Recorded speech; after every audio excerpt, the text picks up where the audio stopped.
À Paris, en 1895, un jeune homme de 26 ans s'est installé à la fenêtre de cet atelier dominant la Seine et le Pont-Neuf. Il s'appelle Henri Matisse. Cet atelier dont vous me parlez, je l'ai connu. J'ai vu cette vue plongeante sur Paris. Matisse, selon les vœux de son père, aurait dû être clerc de notaire à Cateau en Cambrésis, dans le Nord, où il est né en 1869. Pourtant, parvenu à arracher la permission de devenir peintre, il arrive à Paris en 1892. Il ne le sait pas encore, mais ce qui l'attire, c'est la lumière. C'est un homme du Nord. C'est un homme qui a un départ, en somme, comme Van Gogh. Et ce qu'il y a d'assez extraordinaire dans tous ces artistes qui ont été à la source du fauvisme, comme Van Gogh, et qui ont été les promoteurs du fauvisme, comme Matisse, c'est que sans doute il y a eu cette révélation comme l'insecte qui sort de sa gangue et qui ouvre ses ailes, de l'homme du Nord qui découvre tout d'un coup la lumière.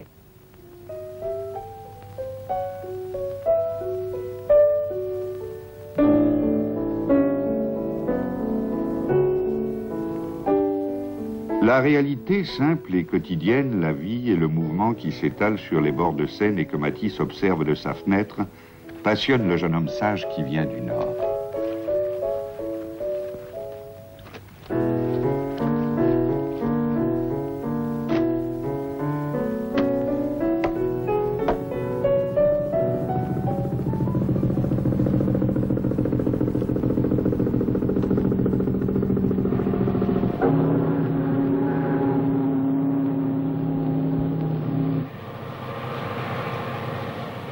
Mais cette vie frémissante qui, aujourd'hui comme hier, exprime la réalité de l'époque, on n'enseignait pas à la capter à l'école des Beaux-Arts.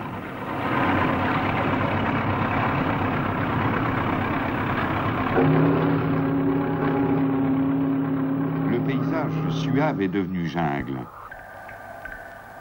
Nous nous y promenons aujourd'hui avec un regard devenu fauve, accoutumé au bruit, au mouvement, à la couleur.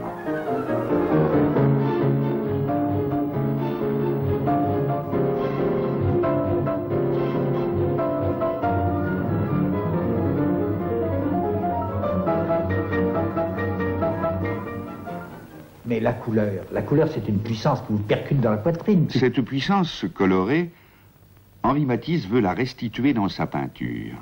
Il s'y emploie obstinément. Et d'abord en saisissant le jeu des ombres et des lumières sur les tours de Notre-Dame qu'il a sous les yeux.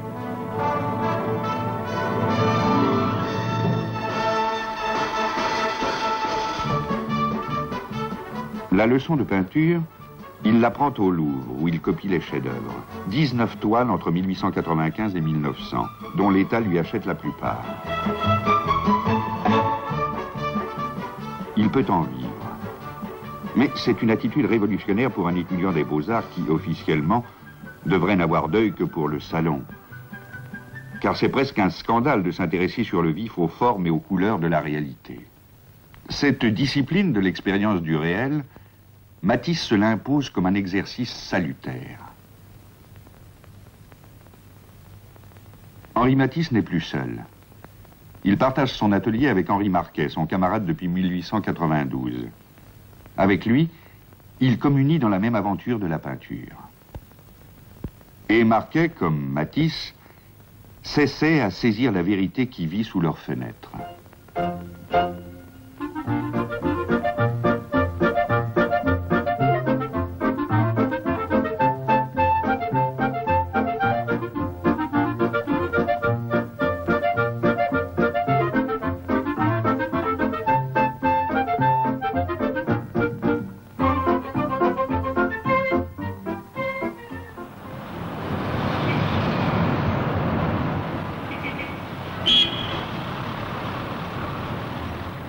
Pour Marquet comme pour Matisse, il s'agit en restituant une vision de faire comprendre la qualité d'une émotion vraie.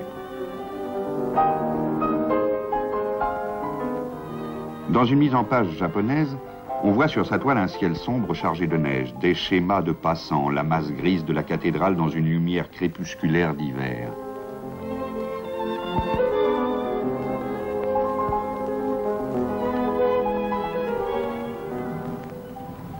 Le Le pont Saint-Michel est aussi présent aujourd'hui que sur la toile de Marquet. Mais au-delà de l'apparence, le peintre a su capter la permanence d'une vérité sentie que justement le siècle qui naît paraît avoir oubliée. Les artistes sont conditionnés et on peut dire otages de cette société. La bourgeoisie veut se mirer elle-même dans son reflet et exige que les peintres élaborent le décor de son autosatisfaction. Le grand drame de l'époque qui commence, c'est le drame de la bourgeoisie. Il n'y a pas doute que la bourgeoisie au XIXe siècle a été la classe qui a coïncidé avec l'épanouissement de la science, des sciences physiques, de leur utilisation technique.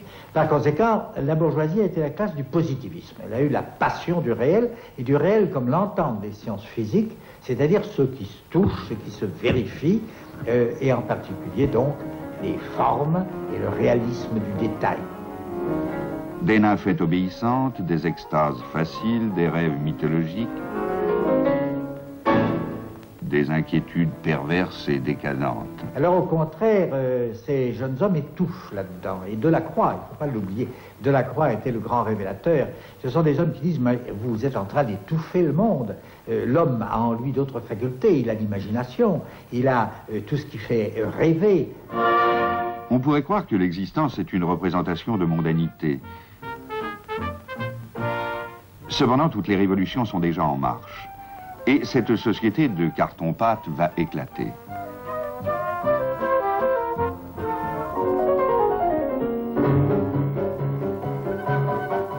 La civilisation de l'énergie, de toutes les énergies, des sciences, des techniques, du social, vient de faire son apparition. Mais qui le sait à l'école des beaux-arts? Matisse copiait dans la cour de l'école des beaux-arts des moulages antiques. Lorsque Gustave Moreau, qui professait, le remarqua, le fit dispenser de concours d'entrée et lui ouvrit son atelier. À cette époque déjà, le sérieux du jeune Matisse était sa force. Lui, plus tard d'ailleurs, on le dira souvent, il avait l'air d'un air professeur. Il y a toujours un côté calme, doctoral, fin. Gustave Moreau a 80 élèves dont l'histoire a retenu quelques noms comme ceux de Matisse, Manguin, Marquet, Rouault.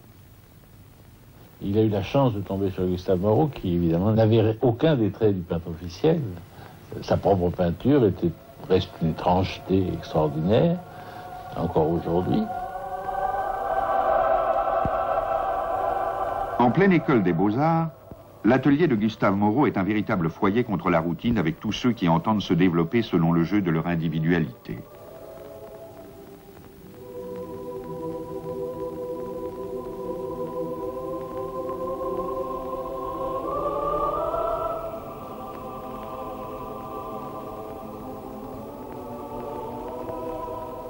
Ce Gustave Moreau était un personnage exceptionnel. Il était très aimé de ses élèves et il leur disait parfois « Je suis un pont sur lequel certains d'entre vous vont passer ».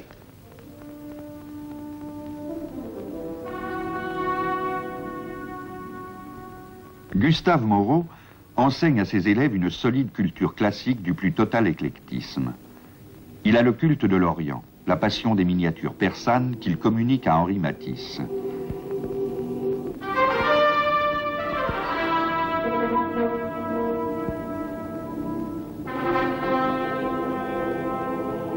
Il invite ses élèves à se laisser pénétrer de leurs propres rêves, stimule leur curiosité et enseigne la liberté.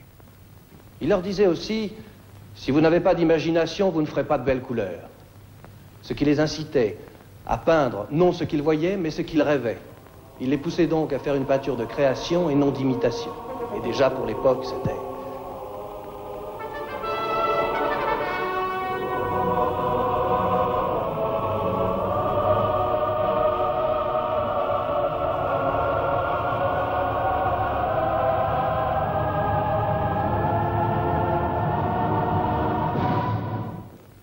L'hôtel particulier et ses 2000 peintures et aquarelles que Gustave Moreau lègue à l'État après sa mort témoignent et de sa fougue de coloriste et du raffinement de la touche, de l'émail précieux de la matière.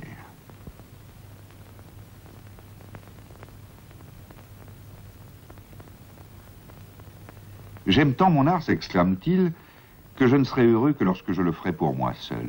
Et il ajoutait, le sentiment intérieur est incontestablement certain. ce que peu osaient professer à l'époque.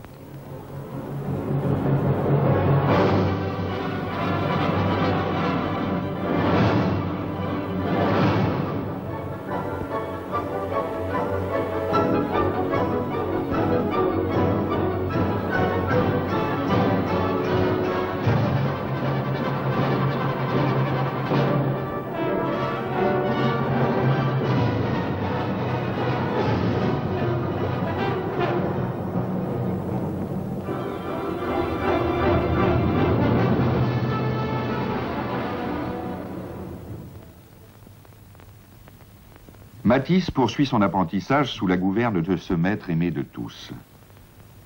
À cette époque, sa gamme de peintures est éteinte, subtile, et ses amis le qualifient de délicat et savant dans l'art des gris.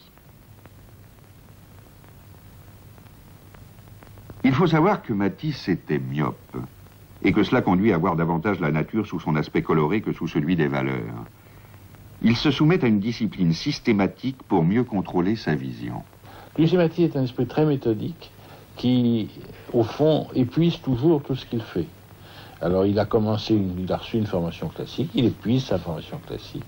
Et c'est par l'intelligence, plus que par l'instinct, qu'il conçoit la sortie de cette formation classique, je pense par le recours à la couleur pure.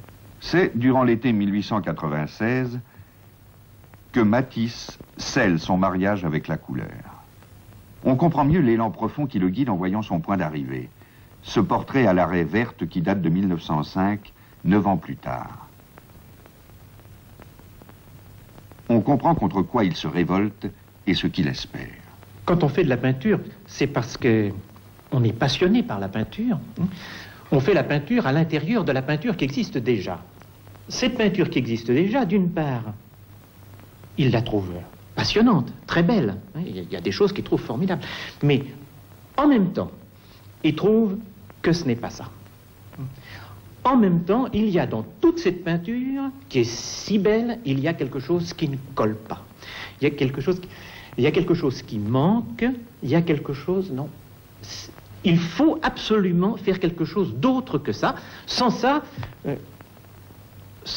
tout va aller mal. Sans ça, le monde va véritablement devenir malade. En 1898, Gustave Moreau meurt.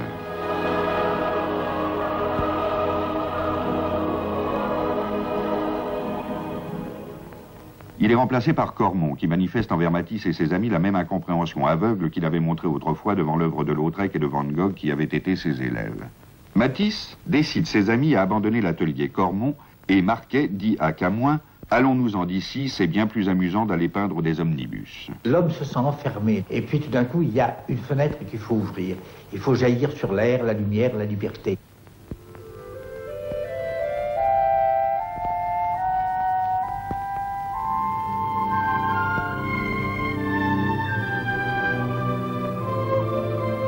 Matisse se marie et fait son voyage de noces en Corse et à Toulouse, région de sa femme. Déjà une évolution s'amorce. Dans ses toiles, il supprime les reflets et les points lumineux. Ses blancs sont moins évidents. Les tons sont posés avec franchise et totalement modulés. Les contrastes sont vifs et suggèrent directement la lumière.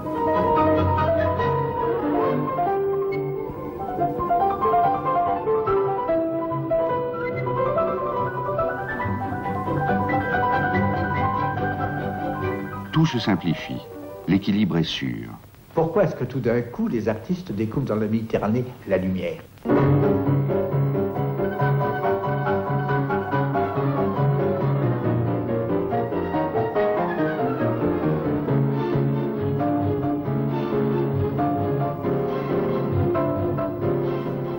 Qu'est-ce que c'est que la lumière?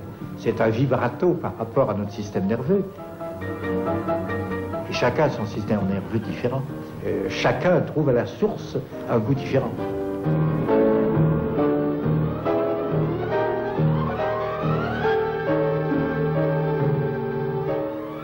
Il y aura une distinction à faire tout de suite, c'est de voir la brûlure convulsive qu'un Van Gogh a éprouvée en allant dans le Midi, parce qu'il est, lui, néerlandais. Il n'y a pas de doute que Van Gogh est un homme qui s'en va sur la route et qui reçoit le coup de soleil sur le crâne et puis il marche en plein soleil, il n'a pas le tempérament pour résister à l'insolation et il a une insolation qui le mène jusqu'à la folie. Matisse, lui, est du Cateau-Cambrésis, il est de cette autre zone, de cet autre versant qui va du Wallon jusqu'au Picard. Il y a là une autre entité psychologique. Le tempérament wallon, c'est un tempérament de contrôle de soi-même, de mesure, et le fait même qu'en face d'une fenêtre, il s'amuse tellement à fermer les volets. Alors il y a à la fois la lumière qui veut percer, qui veut traverser, et puis on oppose quand même un filtre.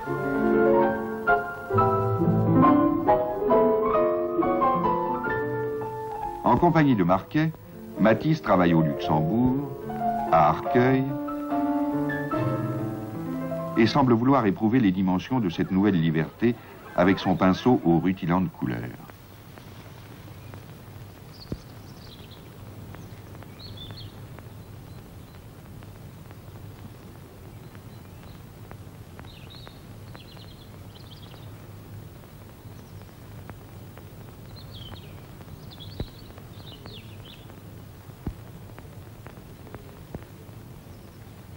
Il est obsédé par Van Gogh et discute même avec le marchand Vollard pour acquérir les Aliscamps.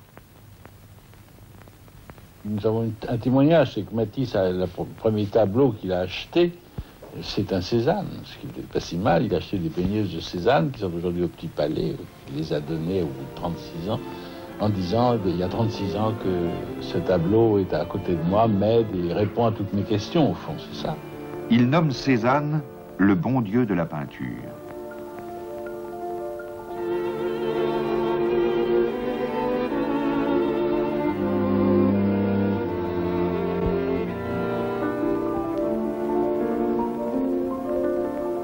Avec Marquet, il va approfondir son expérience.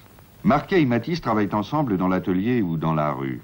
Ils veulent arriver à une discipline de la couleur pour en faire un véritable instrument de l'ordonnance du tableau, pour en mieux traduire les valeurs. Je pense que Marquet était un peu comme une main de plus pour lui, si tu veux, une expérience de plus. Marquet était, je pense, un esprit beaucoup plus, je dis pas terre à terre, mais il était beaucoup plus proche des réalités quotidiennes, charnelles, modeste d'ailleurs.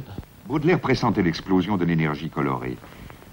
Je voudrais des plaines teintes en rouge, des rivières jaunes d'or et les arbres bleus. La nature manque d'imagination. Le groupe Matisse n'est pas seul à sentir les formes prémonitoires du siècle qui naît. Derain est un camarade de Matisse qui fréquente l'Académie Carrière. Derain, qui est né en 1880, est fils d'un crémier glacier de Chatou.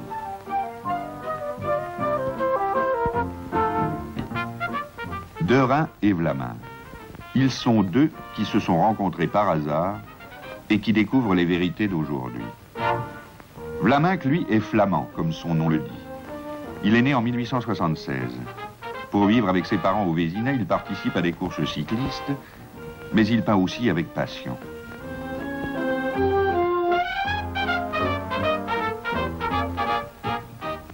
Vlaminck raconte. Chacun plante son chevalet, Derain face à Chatou, au pont, au clocher, au motif, moi un peu à l'écart, attiré par les peupliers. Je reviens vers le camarade, tenant ma toile cachée contre mes jambes. Je regarde l'œuvre de Derain, solide, savante, puissante. Et vous, dit-il. Ma toile pivote au bout de mon bras, Derain regarde un instant, silencieux, hoche la tête, enfin prononce « c'est beau ». Tout le fauvisme est parti de là. C'est peut-être moins leur conversation qui m'importe que ce qui les amenait à Chatou.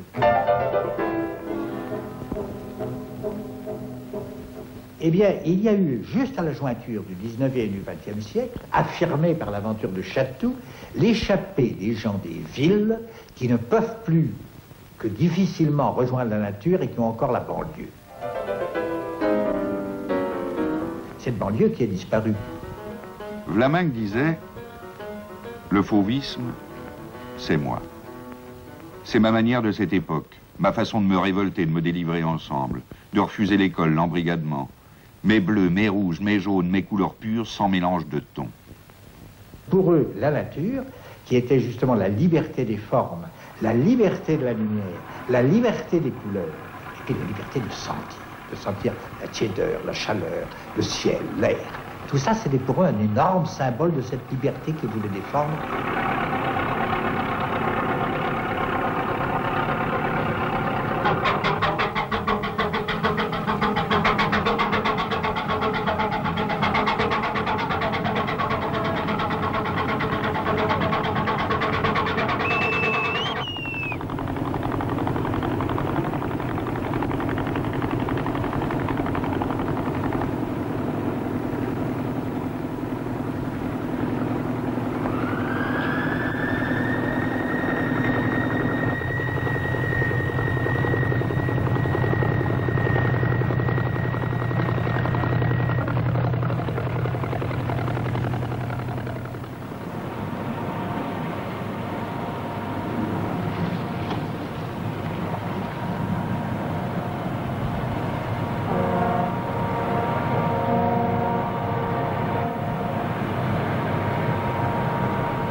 C'est Derain qui apprend à Matisse, son camarade de l'Académie Carrière, l'existence de l'école de Chatou, où, face à la nature encore vierge, les deux amis donnaient cours à leur lyrisme.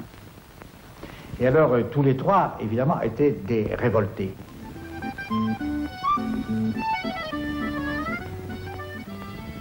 Ils avaient l'impression, et voilà le grand problème du 19e, il y a un monde objectif et il y a un monde subjectif. Ils sentaient qu'il y avait le subjectif. C'est-à-dire que nous n'existons pas uniquement en fonction du monde extérieur, nous existons en fonction de nous-mêmes. Alors, pourquoi est-ce que dans l'art, nous devrions uniquement calquer le monde objectif et le traduire d'une manière objective, alors que ce qui nous intéresse, c'est d'avoir en soi une force subjective qui veut s'extérioriser, qui prend la nature uniquement comme un prétexte, comme un perchoir. Alors j'imagine que c'est cet esprit de révolte et d'insurrection qui a été la base même de leur conversation, car ils sont très différents les uns des autres. Vlaminck, c'est de Vlaming. Et justement, Matisse, c'est l'opposé du flamand.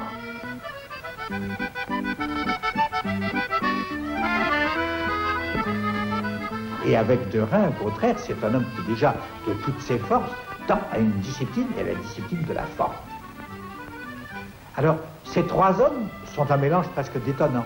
Ils communiquent dans la jeunesse. Et Vlaminck conclut, désormais j'aimerais mieux Van Gogh que mon père.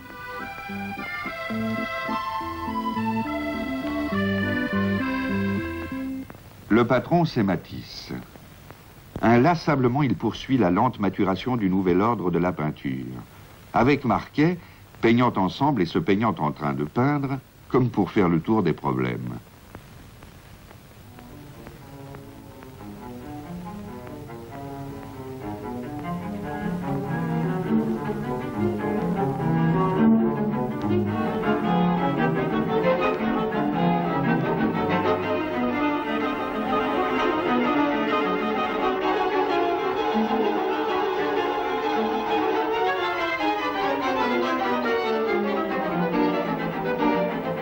On dirait d'ailleurs que, soudain, Matisse veut condenser les résultats de son travail. Pour mieux apprécier l'événement qui se prépare, examinons une des sculptures de Matisse qui traduit parfaitement son goût du volume, sa sensualité plastique et son admiration pour Rode. La vie est là, massive, noueuse, en méplats qui font jouer l'ombre et la lumière. Après le volume condensé, Matisse trouve la ligne concentrée. Il se libère des codes du classicisme. Le luxe, qui fut achevé en 1907, met en évidence le chemin qu'il va parcourir. Trois corps, cernés de sombre, de couleur ocre comme la terre. La mer et le ciel sont peints en tons plats. Une économie concertée de la palette et une grande simplification du dessin, autant de hardies nouveautés qui annoncent une grande transition. Tout est prêt pour comprendre le grand mystère de la lumière lorsque, durant l'été 1904, Matisse se rend à Saint-Tropez.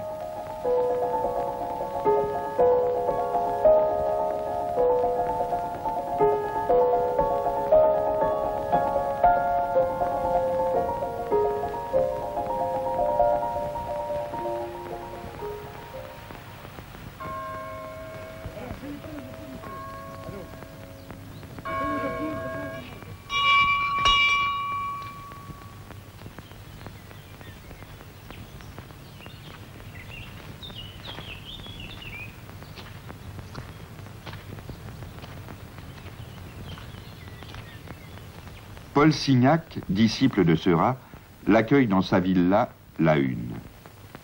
Matisse pense que le pointillisme de Signac peut lui permettre de dépasser son admiration pour les impressionnistes.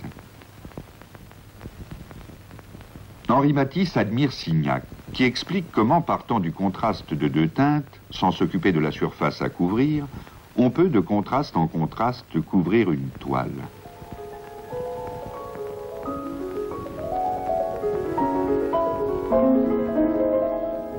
Il ne s'agit pas pour être coloriste de poser des rouges, des verts, des jaunes à côté les uns des autres sans règle ni mesure. Il faut savoir faire valoir les autres.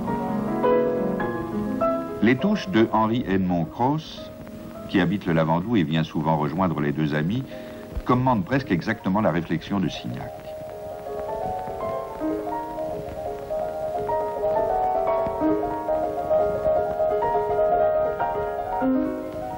Matisse se met devant les mêmes paysages et peint avec un épanouissement lumineux une série de toiles qui traduisent le plaisir de vivre dans l'ambiance méditerranéenne.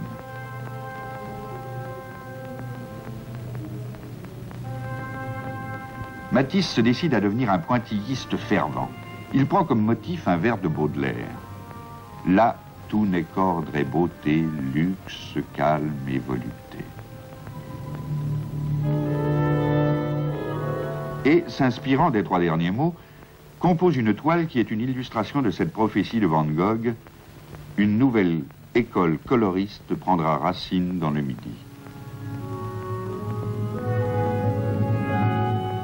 Sur un thème bucolique et pastoral qu'il renouvelle entièrement, Matisse établit une composition rigoureuse sur les triangles.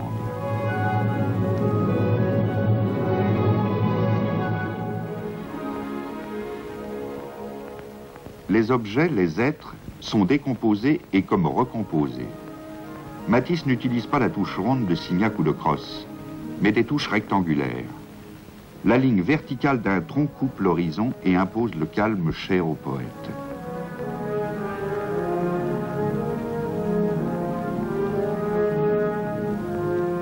S'il faut faire commencer l'art moderne d'après une date, on peut prendre sans hésiter luxe, calme et volupté durant l'été 1904. Signac, ravi, acquiert la toile qui pendant 40 ans ornera la salle à manger de sa villa. Cité de cette nouvelle recrue pointilliste. Car pour Matisse, ce n'est qu'une étape, une mise en ordre purement physique. L'événement qui va produire la mutation se déroule à propos du Salon des Indépendants où Matisse, nommé par Signac président de la commission de placement, est responsable de l'accrochage des rétrospectives. D'abord une admirable suite de 44 œuvres de Seurat. Et, peut-être plus essentiel pour Matisse, 45 peintures et dessins de Van Gogh. Un extraordinaire tête-à-tête va s'établir entre ces 3 grands de la peinture.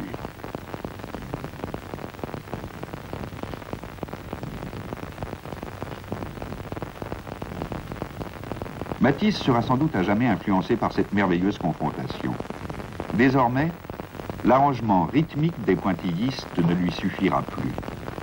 Le balancement mesuré des courbes qui découpent la surface du tableau lui paraîtra un exercice de virtuosité. Il va se délivrer de toute contrainte et découvrir qu'il a le droit absolu de soumettre la ligne et la couleur à l'émotion qu'il ressent et veut traduire. Il ne manque désormais que le coup de pouce du destin. Et ils ont tous la pensée du Midi. Il y a donc là-dedans une sorte de logique. Ce sont des hommes qui veulent se libérer, qui veulent s'épanouir. Ils comprennent que la couleur est la clé, que la couleur est inséparable de la lumière. Et par conséquent, où peut-on trouver? Et tous, ils ont cette hantise du Midi. Et comme le disait si bien déjà Van Gogh, pourquoi est-ce que je vais dans le Midi? C'est parce que je veux me rapprocher du Japon, le pays du soleil levant. C'était le pays du soleil levant.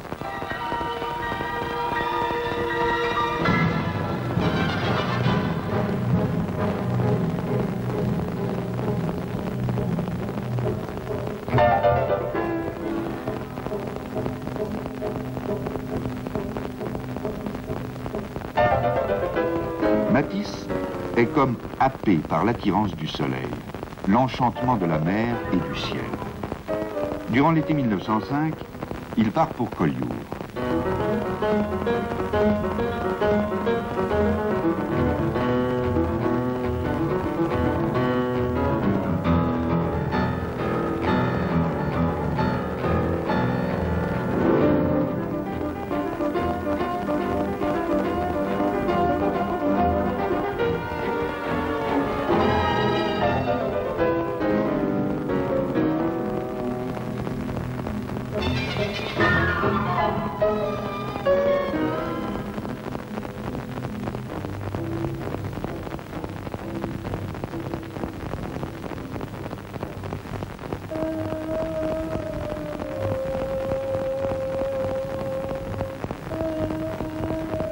Matisse vit une sorte d'enchantement. Son ami de Rhin, qui vient de rentrer du service militaire, l'accompagne.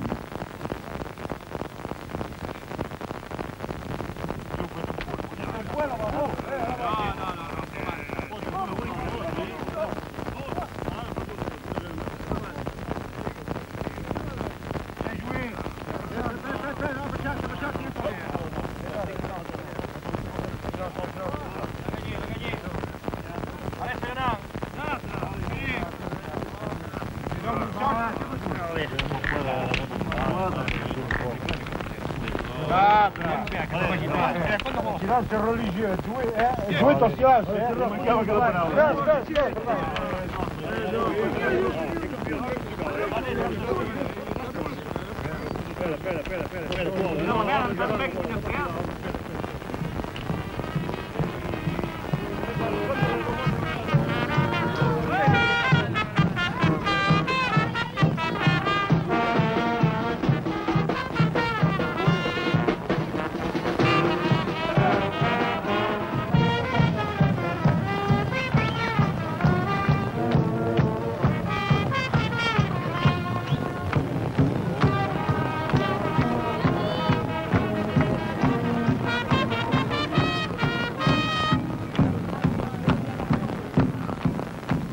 Ils vont retrouver le sculpteur Mayol et Matisse travaille avec lui. Il l'aide à monter sa Méditerranée qui vaudra au sculpteur sa consécration. Il conquiert une nouvelle liberté dans l'art d'arrondir les volumes, de poser simplement ses sujets. On dirait que ce travail de la matière le libère. Et puis c'est le choc. Mayol le présente à Daniel de Montfred, qui revient d'Océanie avec les toiles de Gauguin. Matisse est passionné. Voilà la réponse à ces questions. Les aplats, le cerne systématique des formes, une rigoureuse simplicité, un espace qui doit tout à la couleur.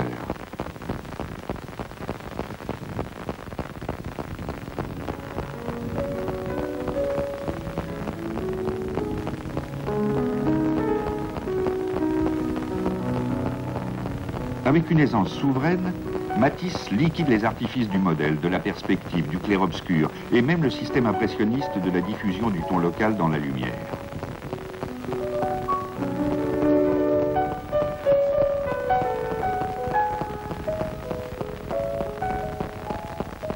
Son sens aigu des valeurs lui fait placer à côté d'un ton lumineux un ton très sombre. Vert émeraude, alourdi d'un peu de bleu ou de garance pour faire chanter la lumière en supprimant les ombres.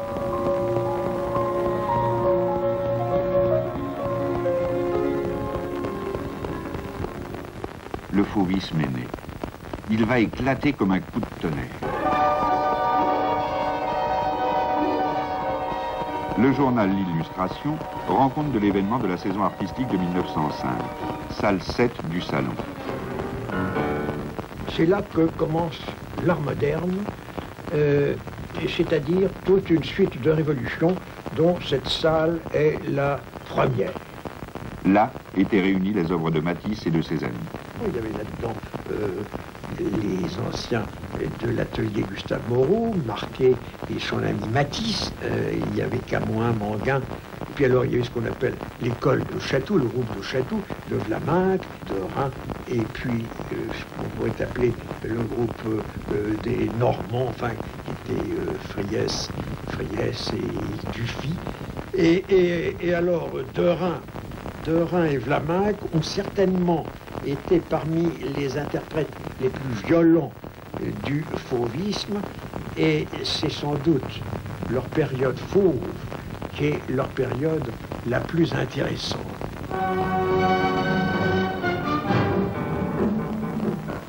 La peinture voit rouge. Ah bah ça évidemment, la presse n'a pas été bonne du tout. Révulsée. Ah oui, ça fait horreur.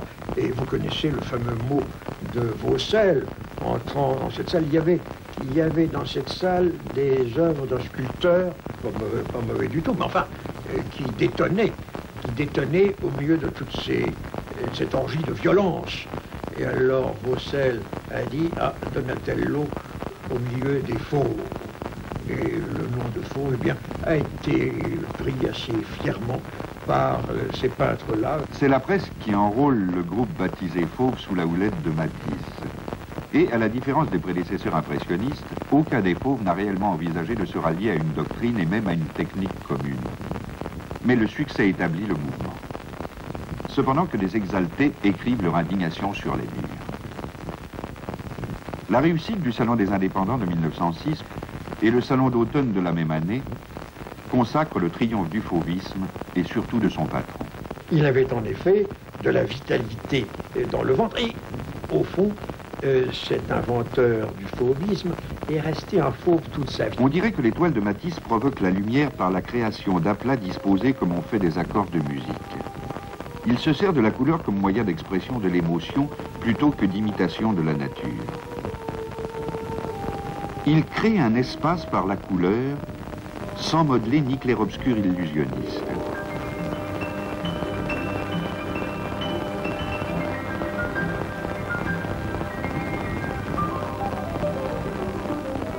Dans l'atelier rouge, l'expression vient de la surface colorée que le spectateur saisit en son entier. C'est une sensualité dynamique, le choc d'un spectacle sur les sens.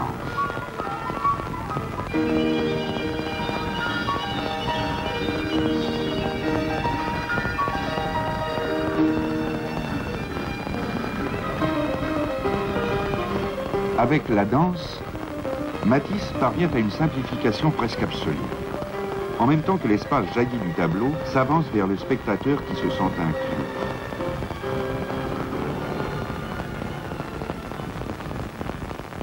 Aujourd'hui, nous avons avec l'avion une nouvelle compréhension du ciel, de l'étendue, de l'espace. La perception enregistre le spectacle à la façon d'un regard circulaire capable d'embrasser tout ce qui se trouve autour et derrière lui. Matisse a eu cette prescience. Ces révolutions-là ont été explosives. Celle-là a été particulièrement explosive. Elle a été faite par des peintres qui avaient chacun de son tempérament et qui avaient des tempéraments très forts, très puissants, très originaux. Ce qui les a unis, c'est ce même dynamisme, une volonté de retour aux origines, à la sensation directe. Les fauves, durant les quelques mois de leur mouvement commun, ont lancé un véritable feu d'artifice qui forme autant de révolutions. Ils nous proposent une nouvelle façon de voir le monde en énergie et en couleur. Avec la main que les fauves explosent, leur tempérament rugit. Dufy, lui, orchestre presque savamment ses couleurs de façon décorative. Mais pour tous, l'émotion prime tout. La sensualité s'étale. Brutale, goulue, frénétique chez Vlaminck, elle est mesurée, cloisonnée à la façon de Gauguin chez Derain, dont le souci de composition va bientôt dominer la démarche.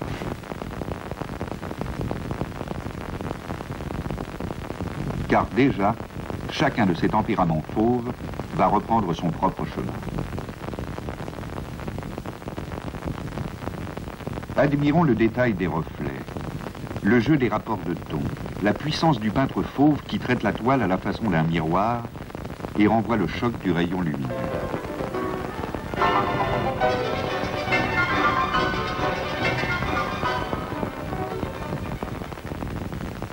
Avec Matisse, la ligne d'horizon cesse pratiquement d'exister.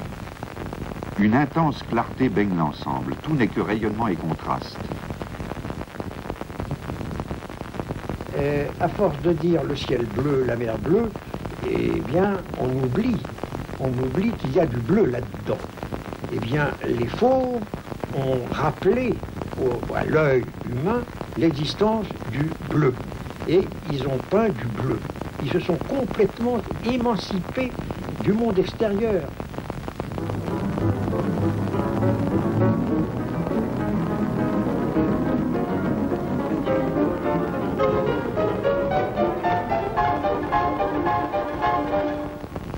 Et la couleur est prise alors comme un absolu, comme un élément essentiel. On ne peint pas la nature, on ne peint pas des objets, on ne peint pas ce qu'on voit, on peint des couleurs.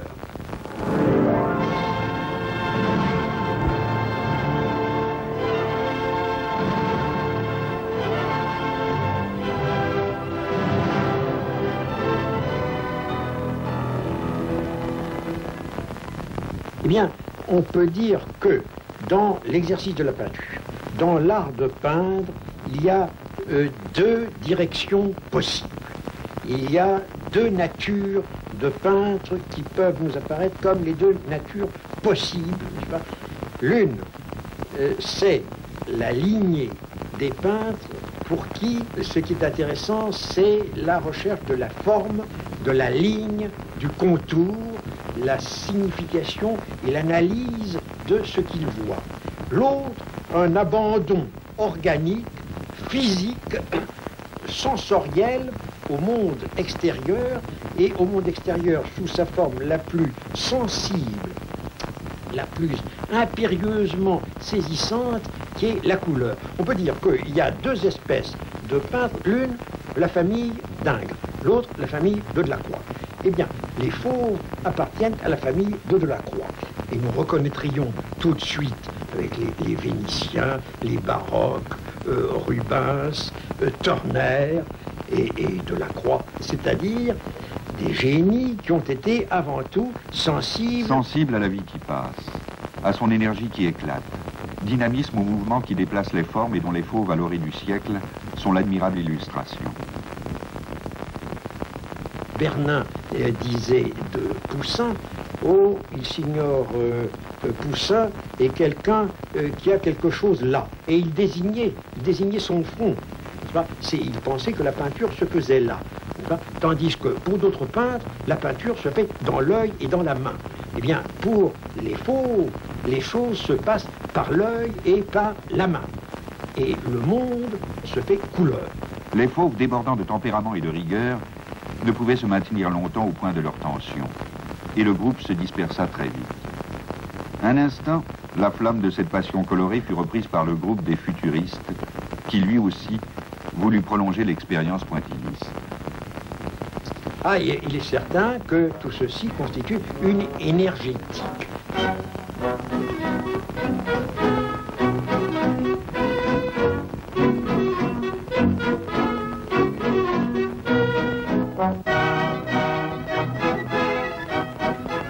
Ils étaient 5 futuristes: Boccioni, Carlo Carra, Luigi Russolo, Giacomo Balla et Gino Severini.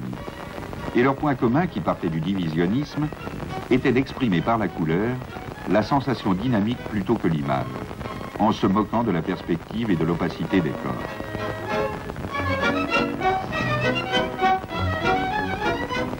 Le futurisme prend la décomposition formelle inventée par le cubisme, mais ça veut régler encore une chose, c'est le sentiment de la vitesse, c'est le sentiment de l'intensité. C'est pour ça que Marinetti dira, nous sommes en accord avec la science, avec le siècle de la vitesse, avec l'avion, avec le frondissement des noteurs, et non pas une aéropeinture.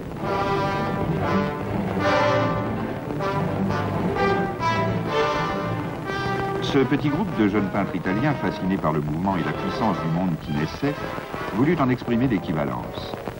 Leur geste prit l'allure de la provocation dans un manifeste qui parut à Paris dans le Figaro le 20 février 1909.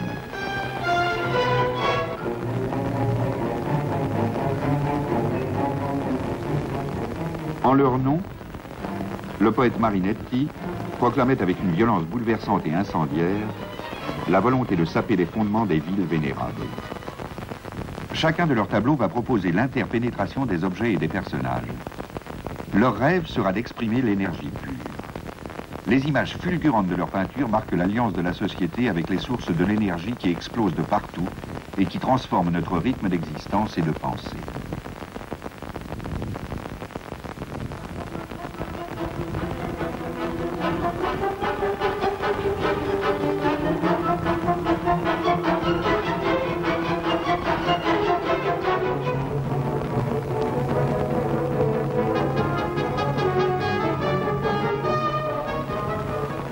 Cette couleur en mouvement dans le ciel des avions, sur la route des voitures, sur nos écrans de télévision, par les enseignes de nos rues, en marche sur les autobus, étalée dans les vitrines, cette accélération du temps, cette passion farouche de la vie colorée est déjà dans la peinture de Matisse et de ses amis. S'il avait à expliquer toute cette période, je crois que ce qui la caractérise, c'est la découverte de l'énergie. Nous ne sommes plus dans un monde de promenade et de contemplation. Nous sommes dans un monde du vécu et de l'éprouvé, de l'expérience. Eh bien, ce monde-là, c'est le monde de l'aventure qu'ont couru Van Gogh et Gauguin. Là, c'est le monde moderne. L'art classique aussi, c'était une aventure. Parce qu'il y a des tas de choses qui nous semblent aujourd'hui très bien admises, très bien cataloguées, mais qui ont été extrêmement controversées dans leur temps. Je ne sais pas, quelqu'un comme Rembrandt, par exemple. Aujourd'hui, On croit que Rembrandt, c'est de la peinture classique. Et on ne le croit que quand on ne va pas voir les Rembrandts, parce qu'en général, les gens sont tout à fait surpris quand ils voient des vrais Rembrandts dans des musées. Ils n'auraient jamais cru que c'était comme ça, que c'était peint comme ça, avec tant de pâte, comme ça, que ce soit si brouillé, qu'il y ait des couleurs si bizarres. Et quand on replace Rembrandt au milieu de la peinture hollandaise classique, c'est un monstre. Il y a des accidents de l'histoire de la peinture. Mais est-ce une coïncidence que la théorie de la relativité d'Einstein, qui devait un jour donner naissance à la bombe atomique, ait vu le jour l'année du Salon des Faux?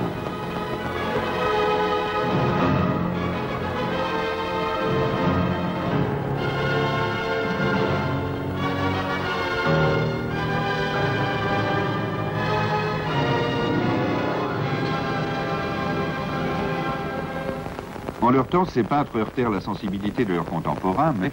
Les peintres qui choquent le plus, ce sont des gens qui ont fait tout ce qu'ils pouvaient pour ne pas choquer trop. Alors, au bout d'un certain temps, malgré tous leurs efforts, malgré toutes les précautions qu'ils prennent, les gens sont encore choqués. Alors, il y a un moment où on n'en peut plus et où on dit, eh bien, tant pis, ils seront choqués. Hein. Ils ne veulent pas comprendre, eh bien, tant pis pour eux. Voilà, je fais ça, et puis, je ne sais pas ce qui se passera, mais un beau jour, ils finiront bien par comprendre.